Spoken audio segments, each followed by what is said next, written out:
திருப்பூர் தாராபுரம் அமராவதி ஆற்றில் உயிரிழப்புகள் தொடர்கதையாகி உள்ளது. இந்த உயிரிழப்புகளை தடுக்க வேண்டும் என கோரிக்கை எழுந்துள்ளது. இயற்கை எழிலோடு நீண்டிருக்கிறது திருப்பூர் தாராபுரம் பகுதியில் உள்ள அமராவதி ஆறு.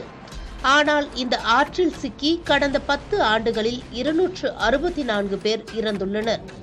இதில் 70க்கும் மேற்பட்டோர் 18 வயதிற்குட்பட்டவர்கள் என்பது பெரும் துயரம். இதற்கு காரணம் அந்த ஆற்றில் உள்ள 64 புதைக்குழிகள்.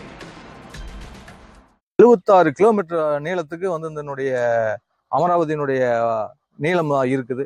இதனுடைய பகுதியில் பார்த்தீங்கன்னா உங்களுக்கு பொதுமக்கள் பயன்படுத்தக்கூடிய அளவுக்கு குலதெய்வம் கோயில்கள், ஆற்றுப்பகுதிகள், கோயில் வழிபாடு தலங்கள் நிறைய இருக்குது. இதனுடைய பகுதியில் போய் தெரியாத வெளியூர் பக்கம் வந்த வாரங்களாம் பார்த்தீங்கன்னா தவறுதலாக அதில் விழுந்து இறந்துடுறாங்க. அதற்காக கம்பி வேலி அமைச்சு, படிகள் அமைச்சு இது மாதிரி செஞ்சா நிச்சயமா பொதுமக்களுக்கு பயனுள்ளதாகவும் இருக்கும், உயிர் சேதம் இல்லாமல் இருக்கும்.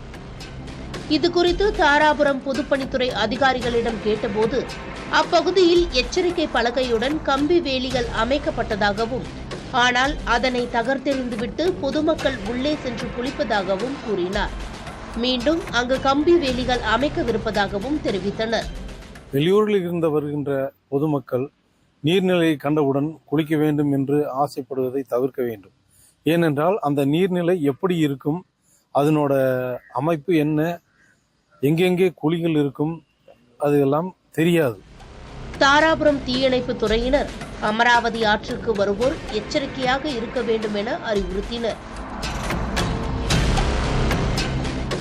அமராவதி ஆற்றில் உயிரிழப்புகள் ஏற்படுவதை தடுக்கும் பொறுப்பு அரசு மற்றும் பொதுமக்கள் என இருதரப்பிற்கும் உள்ள நிலையில் அதனை உணர்ந்து இருதரப்பும் செயல்பட வேண்டும் என்பதே எதிர்பார்ப்பாக உள்ளது.